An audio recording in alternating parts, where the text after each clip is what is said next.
Hey, welcome back. It is the Tuesday edition as we start a brand new week and a brand new year here on Mobile 92.3 FM and 1190 AM. I'm glad one of the things that we're not changing this year, every Tuesday at this time, we will still visit with our good friend from Real Clear Politics. He is their White House correspondent. It's Philip Wegmann. Philip, good afternoon to you, young man. Good afternoon and Happy New Year. And to you. It's been 2 weeks since we've talked to each other. I know you've probably been going through withdrawal, but with everything with your family and everything with your friends, good Christmas, good New Year's. Couldn't ask for anything more. It was great. Got to see my folks, my younger brother, my older brother. It was fantastic. Now, you didn't come back here, so they came to you? Yeah, first time in a long time. They made it out to D.C. for the holidays.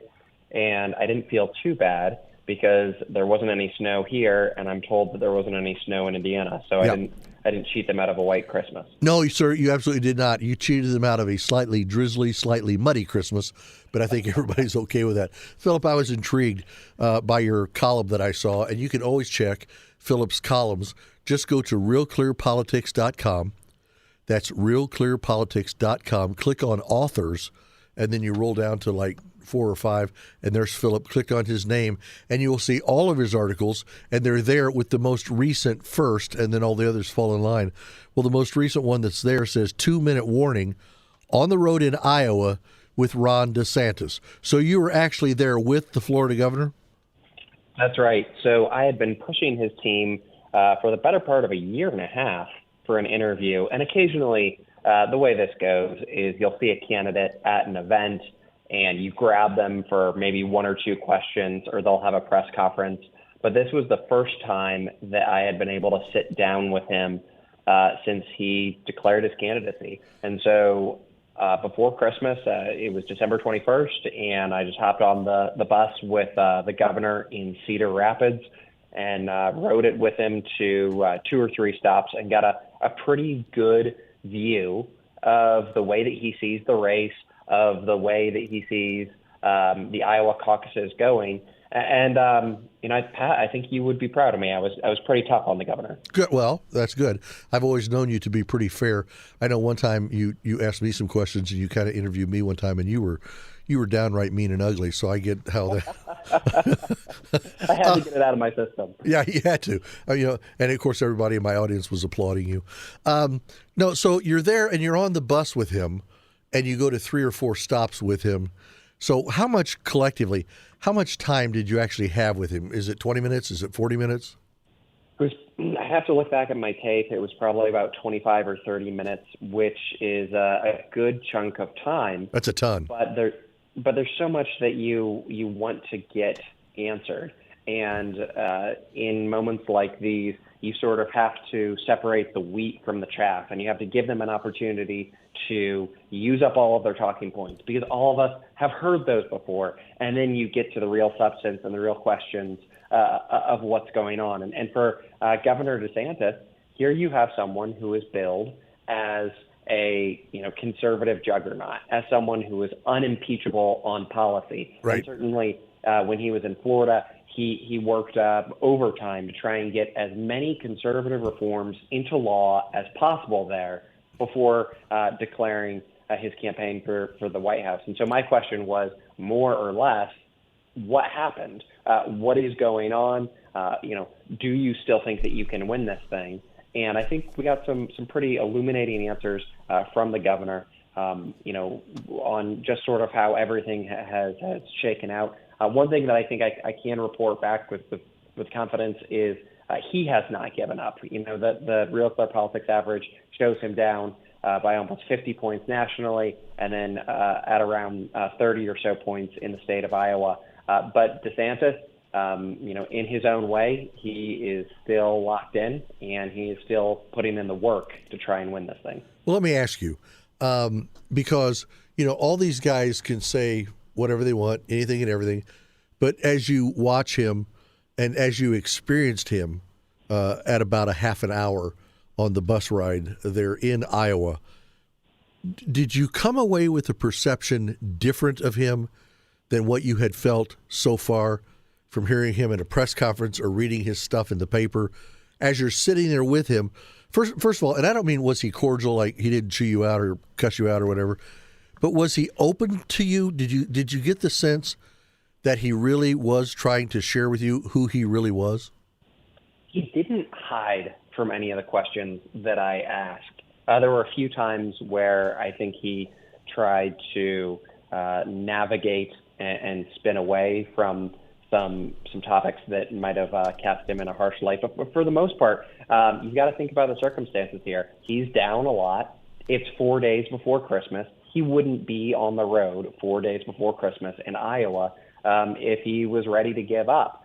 But, I wanted to know sort of what is going on. And one of the takeaways that I got is that the governor is trying to sort through what is within his control and what isn't in his control. And on three really big things, he said more or less that it was beyond his control. The first was the pandemic. He argued that COVID-19 had a bigger effect than the financial crisis and the war on terror. And yet he seemed frustrated that has slipped away from the limelight because, again, that's the thing that sort of took him to prominence. Propelled him, yeah. Conservative circles for doing that. And yet he complained, not in a woe is me way, but he was frustrated that he's only gotten one question during the debate, but that was outside of his control. The goings on with his super PAC, the DeSantis campaign made this big bet that they were going to focus just on, the candidate, just on messaging, and that the super PAC was going to be the one that was going to be knocking on doors, putting up advertisements, and doing some of the normal blocking and tackling. And yet there's been chaos there. It was very out of character for someone like DeSantis, who is the guy who says that he's going to be a competent executive who can get the job done. And so I asked him, what's going on with your super PAC that has been plagued by, leaks and resignation. And he was forthright. He said, that's beyond my control because there are different legal parameters. He can't talk to the super PAC and they can't quite talk to him. Mm-hmm. And then on the third thing that was outside of his control was the legal troubles against Donald Trump. He was clear-eyed about how these indictments and these efforts to keep the former president off the ballot, sort of paradoxically in a Republican primary, and boosting Donald Trump. But he said that was beyond his control. So, the question here is, what is he going to be able to do next in these closing days? Because Iowa, the caucuses, they're finally here, and he's pushed so many of his on this state that we're going to get an answer. Was he built for prime time, or was this all flash, and he's not ready to go the distance? When you talk to him, you probably never asked him this, but do you feel the reason that he and probably Nikki Haley are still in there and pushing so hard, even though their double-digit numbers are far below his, is just in case through the legal wranglings of everything that Trump is going through, he should end up not being able to be the candidate? Do you think they're trying to position themselves? Because I don't see either one of them trying to position themselves to be his vice president. But if for some dumb reason, if Trump says, okay, I'm out, that's it, I'm out, then isn't it basically a Nikki Haley, Ron DeSantis campaign? So that's a very interesting question. I did not put it directly to him in those terms, but when I was talking to him about the effort to keep Trump off of the ballot in Colorado, he dismissed it immediately, said that takes the country down a path that we shouldn't want to go on. Right. And yet he said very clearly that Donald Trump is fine with the weaponization of government so long as it's against people that he doesn't like. And DeSantis pointed to this effort by Trump allies to get him kicked out of office in Florida. So there's no love lost between the two men. In terms of whether or not he's ready to take on the mantle if Trump, for legal reasons, is ineligible. We didn't ask him that question directly, but he did argue that what he wants next before an opportunity to take on Biden. And he cautioned several times that he thinks that, if Republicans make this a referendum on Trump rather than on Biden's failures, that they will lose in the general election. But what he wants before that is a one-on-one with Trump. This is a guy who, conservatives believe did everything right. And so he wants to contrast his record with Donald Trump's. And yet, thus far, Trump won't get on a debate stage to challenge him. Don't you think that by him basically directing this, okay, Donald, I get it. I understand where you're at. Let's do this one-on-one. Not even at a big stage. Let's you and I sit down with a desk on either side of a stage and moderators, no audience if you want, and it's just you and me and the facts, and let's just go at it. Because I think that would actually throw Trump off kilter if he had to perform like that. Yeah, there was a hope among Trump allies that he could basically glide to the nomination and that he wouldn't have to be on a debate stage and he wouldn't have to defend his record. And during the early days of the primary, the conventional wisdom was, well, no, this is going to be a contest. It won't be a coronation. He's going to have to scrap with Nikki Haley and Ron DeSantis and others. But the legal troubles have sort of created this rally around the flag moment where folks are running to the former president's defense. And at this point, some of Trump's closest allies are really forthright about that. They're saying, why would he debate when he's so far ahead of the competition? Why would he invite that risk? You could say, well, it's for the good of the voters and the good of the country to see where he's coming from. But from a just pure politics standpoint, they don't want Trump on stage because they don't see anything that he could gain from it. Is he going to go up another 10, 20 points in the primary polling? He's already leading these guys by 40 or 50 points in some of these polls. The other people that are there with you in the White House press room and as you hobnob around D.C. and all that, the people that are not, and quite candidly, I don't even know that you are as right-wing and conservative as I am. I don't get invited to any of the parties. No. Well, I do. No, somebody said to me a couple of Republican dinners ago, if you want to find Pat Miller, just ride up to where Rush Limbaugh was and then turn right, and he's out there somewhere. But in the midst of all that, do you sense, even with people that are in the media like you, print, radio, television, do you get the sense that any of them, even today, take Donald Trump seriously?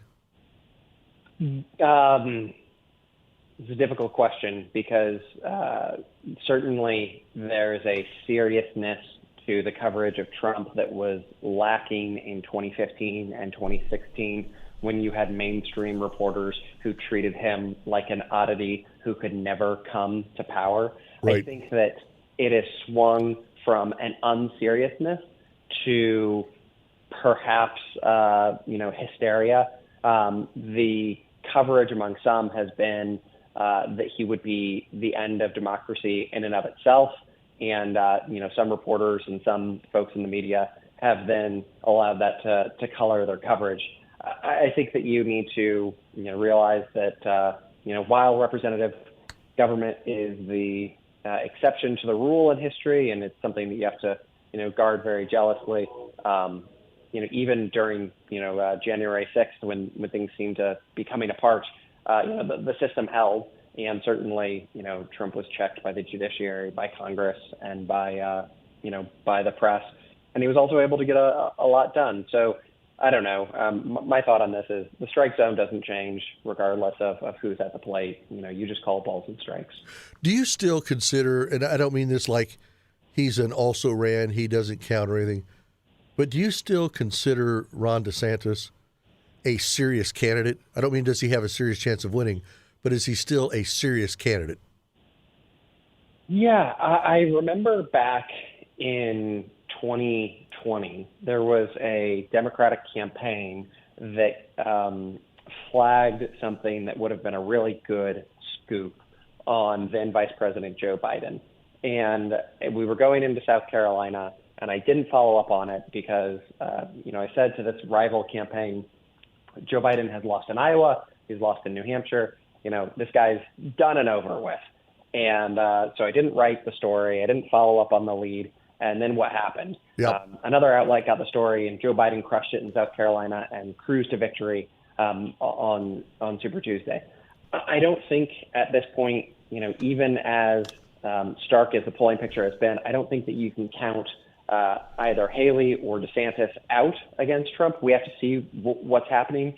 There might be a dynamic where, some voters just register their anger and frustration when they get on the phone with a pollster and they say that they're voting for Trump, and maybe they change their mind on election day. Well, we're going to have to see. But pretty soon, this isn't going to be speculative anymore. Pretty soon, there will be points on the board, and we can figure out who's actually going to be challenging Joe Biden in the general election. Yeah, I watched some poll that came out last week, and Trump is here, and that one's there, and this one's there, and this one doesn't have a chance.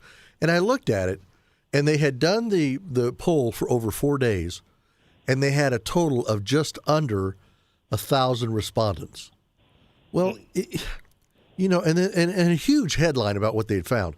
In this day and age, I got to tell you, Philip, with as many people as we have, they don't have landlines.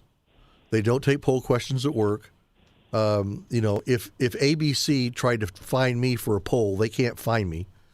Do you think polling matters as much right now as it used to?